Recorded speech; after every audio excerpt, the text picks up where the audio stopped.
Hello everyone and welcome back to my YouTube channel. Let's discuss. Friends, today we will discuss class 10th subject विज्ञान और worksheet number 76 जो कि आपका 22 जनवरी 2021 के लिए है। तो आज आपका एक नया चैप्टर स्टार्ट हो रहा है, अम्ल, क्षारक तथा लवण।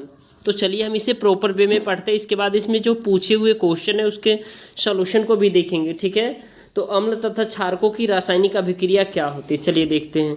यहाँ सबसे पहले आप देख रहे हैं अम्ल प्लस धातु जब मिलेगा, अम्ल और धातु, तो लवण और हाइड्रोजन बनेगा। क्या बनेगा? लवण और चलो अब देखिए, जैसे तो यहाँ पे HCl जब रिएक्शन करेगा जिंक से, आप सभी को पता है जिंक एक धातु है, तो ये क्या हो जाएगा, जिंक क्लोराइड बनाता है और हाइड्रोजन अलग हो जाता है, ठीक है।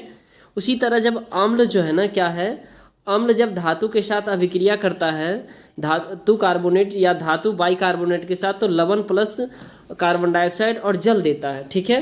तो इसी कंटेक्स्ट में आप देख पा रहे हैं यहाँ जो है ना, HCl जब इसके साथ अभिक्रिया किया है और Na2CO3, तो ये 2NaCl यानी सोडियम क्लोराइड और कार्बन डाइऑक्साइड और वाटर में ब्रेक डाउन हुआ, राइट। उसके बाद आप देख पा रहे हैं यहाँ हाइड्रोक्लोरिक एसिड जब NaHCO3 के साथ जब रिएक्शन करता है तो सोडियम क्लोराइड, कार्बन डाइऑक्साइड और वाटर बनता है, ठीक है। उसी कंटेक्स्ट में आप देख पा रहे हैं यहाँ पे दूसरा, ठीक है, अम्ल प्लस क्षारक जब अभिक्रिया करता है तो लवण प्लस जल बनाता है। तो HCl और सोडियम हाइड्रोक्साइड यानी हाइड्रोक्लोरिक एसिड और सोडियम हाइड्रोक्साइड जब एक साथ अभिक्रिया करता है तो सोडियम क्लोराइड और वाटर बनाता है। तो ये आपको याद रखना है, ये पूछे जाते हैं आपके एग्जाम में, ठीक है। और अब है अम्ल तथा धातु ऑक्साइड जब एक साथ अभिक्रिया करते हैं तो लवण प्लस जल बनाता है, ठीक है। तो हाइड्रोक्लोरिक एसिड जब कार्बन ऑक्साइड कैल्शियम ऑक्साइड के साथ तो CaCl3 Cl2 और प्लस वाटर बनाता है। तो इस अभिक्रिया को आपको चाहे कैसे भी आप याद करिए, इसे याद कर लीजिए क्योंकि ये मोस्ट इंपॉर्टेंट है। तो अम्ल आपने देखा, अम्ल का जो है ना प्रकृति कैसी होती है, स्वाद में खट्टा होता है, ठीक है, और इसका pH मान 7 से कम होता है, ये आपको याद रखना है। चलिए अब इसमें हम क्षारक के बारे में पढ़ते हैं। क्षारक होता क्या है, देखिए। तो क्षारक प्लस धातु जब अभिक्रिया करता है तो लवण प्लस हाइड्रोजन बनाता है, और ये सोडियम हाइड्रोक्साइड जब जिंक के साथ अभिक्रिया करेगा तो Na2ZnO2 प्लस हाइड्रोजन में कन्वर्ट होगा, राइट। उसी कंटेक्स्ट में आप जब क्षारक प्लस धातु कार्बोनेट या फिर धातु बाइकार्बोनेट के साथ अभिक्रिया करता है तो कोई अभिक्रिया नहीं होता। जब इसके साथ बनेगा तो इसका अभिक्रिया कोई होगा ही नहीं। जैसे देखिए, सोडियम हाइड्रोक्साइड प्लस HCl जब होगा तो NaCl प्लस H2O होगा, तो ये जब क्षारक प्लस अम्ल लवण प्लस जल बनाता है जब इसके साथ अभिक्रिया होगा। तो हमने इसमें देखा जो धातु प्लस धातु का क्षारक प्लस धातु कार्बोनेट और धातु या बाइकार्बोनेट जब अभिक्रिया करता है तो कुछ नहीं होता, कोई भी रिएक्शन नहीं होता।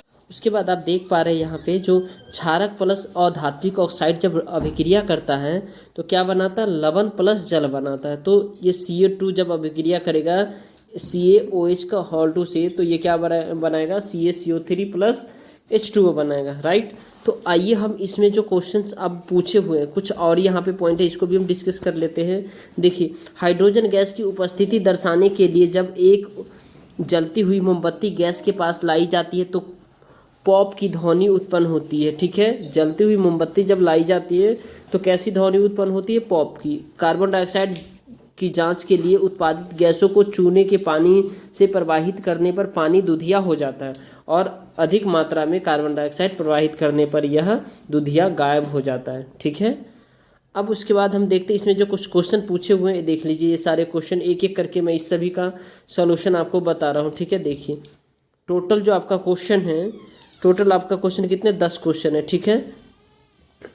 हर एक क्वेश्चन का हम आंसर देखते हैं अब।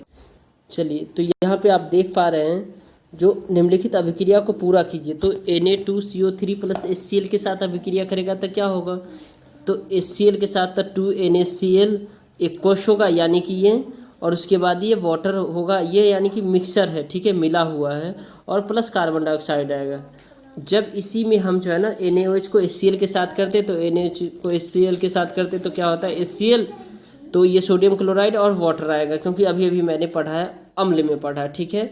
और ये CuO सॉलिड फॉर्म में होगा, जब ये प्लस HCl के साथ अभिक्रिया करेगा तो CuCl2 और प्लस वाटर बनाएगा।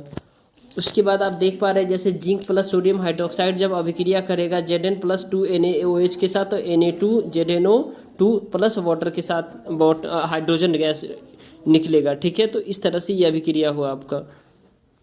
चलिए अब हम क्वेश्चन नंबर सेकेंड देखेंगे। अंडे के छिलके को नाइट्रिक अम्ल यानी HNO3 में डालने पर से क्या होता है? तो अंडे के छिलके को कैल्शियम कार्बोनेट से बना होता है। किससे बना होता है? कैल्शियम कार्बोनेट से, क्योंकि नाइट्रिक एसिड को आंखों में डाला जाता है तो इसके परिणाम स्वरूप कैल्शियम नाइट्रेट और कार्बन डाइऑक्साइड गैस बनती है। तो इसका अभिक्रिया जो है ना, इसको आपको लिखना है। ये जो है ना, ये क्या है, लिक्विड फॉर्म में है। ठीक है, जब CO3 को जब अभिक्रिया करेंगे तो क्या होगा, 2HNO3 जब एक्वस के रूप में होगा तो ये कार्बन कैल्शियम अलग हो जाएगा, NaO3 का होल 2, और ये एक्वस हो जाएगा, ये मिक्सचर हो जाएगा। फिर कार्बन डाइऑक्साइड अलग हो जाएगा और फिर वाटर निकलेगा। तो बाय एंड लार्ज इसमें जो अभिक्रिया बना है कैल्शियम कार्बोनेट, ये जो है ना, ठीक है, इसको नाइट्रिक एसिड के साथ जब हम अभिक्रिया कराया तो क्या होगा, कैल्शियम नाइट्रेट बना है और फिर कार्बन डाइऑक्साइड और फिर ये जल बना है, इसको कहते हैं जल। ठीक है, आई होप आपको समझ में आ रहा होगा। क्वेश्चन नंबर थर्ड डिस्कस करेंगे।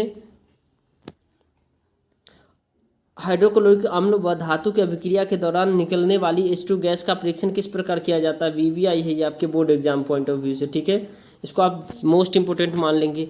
हाइड्रोजन गैस की उपस्थिति के परीक्षण के लिए टेस्ट ट्यूब के मुंह के पास एक जलती हुई मोमबत्ती लाए जिसमें प्रतिक्रिया रही है। यही यदि गैस पॉपिंग साउंड के साथ जलती है तो यह निष्कर्ष निकाला जा सकता है कि यह हाइड्रोजन है। क्या है? अगर गैस जो है ना, क्या कैसे साउंड, पॉपिंग साउंड के साथ जलती है तो यह निष्कर्ष पाया जाता है, यानी कंक्लूजन हम ड्रॉ कर सकते हैं कि यह हाइड्रोजन है।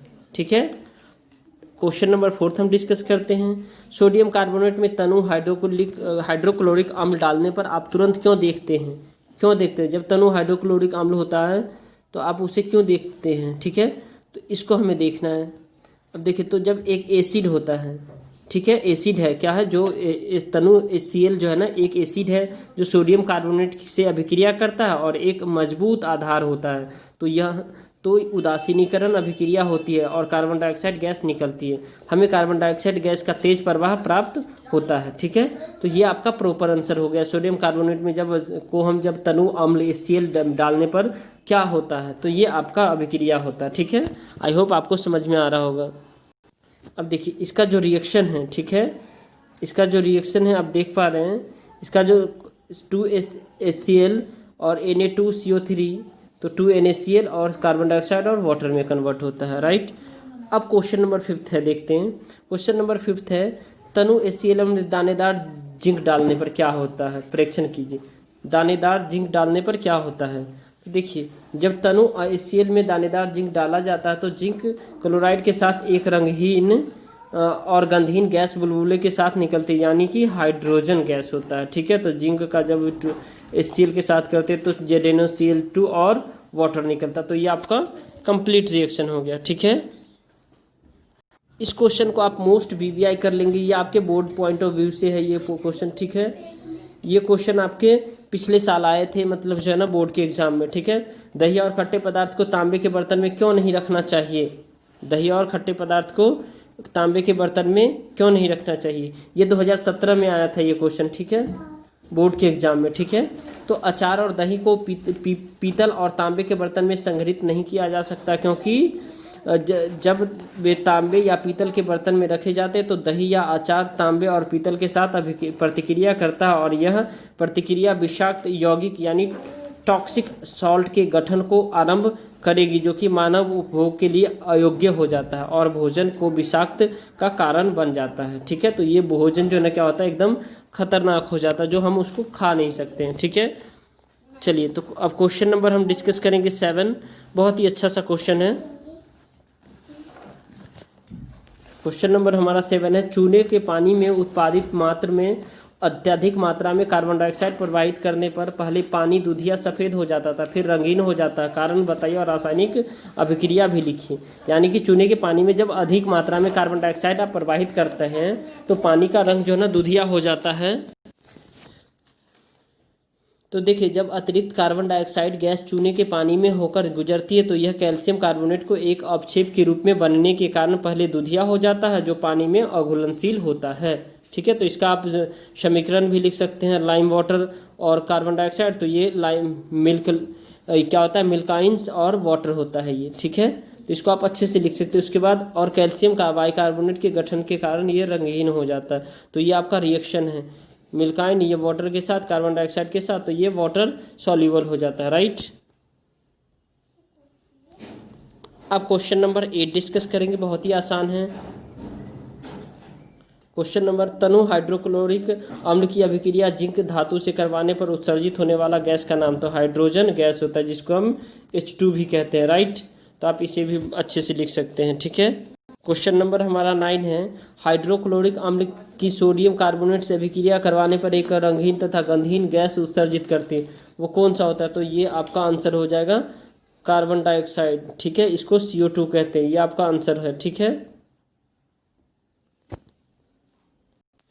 अगर आप हमारे चैनल पे नए हैं तो हमारे चैनल को लाइक कीजिए और हमारे चैनल को सब्सक्राइब कीजिए और हमारे वीडियो को लाइक कीजिए और अपने दोस्तों के साथ शेयर कीजिए, ताकि आपको भी इसका बेनिफिट मिले और आपके दोस्तों को भी मिल सके। ठीक है, चलिए, तो क्वेश्चन नंबर हम क्या जो है ना 10 डिस्कस करते हैं। और आपको इस चैनल पे 1 से 2 दिन पहले वर्कशीट इसीलिए डाल दी जाती है ताकि आप अपने स्टडी को बेहतर तरीके से कंटिन्यू कर पाए। ठीक है, तो उस अभिक्रिया का नाम बताएं जिसमें अम्ल एवं क्षारक की अभिक्रिया के परिणाम स्वरूप लवण तथा जल प्राप्त होता है, उदाहरण सहित बताना है। तो अम्ल एवं क्षारक की अभिक्रिया के परिणाम स्वरूप लवण तथा जल प्राप्त होता है, इसी प्रक्रिया को उदासीनीकरण अभिक्रिया कहा जाता है। उदाहरण के लिए HCl को सोडियम हाइड्रेट के साथ करते तो सोडियम क्लोराइड और वाटर निकलता है। ठीक है, तो ये आपका आंसर हो जाएगा।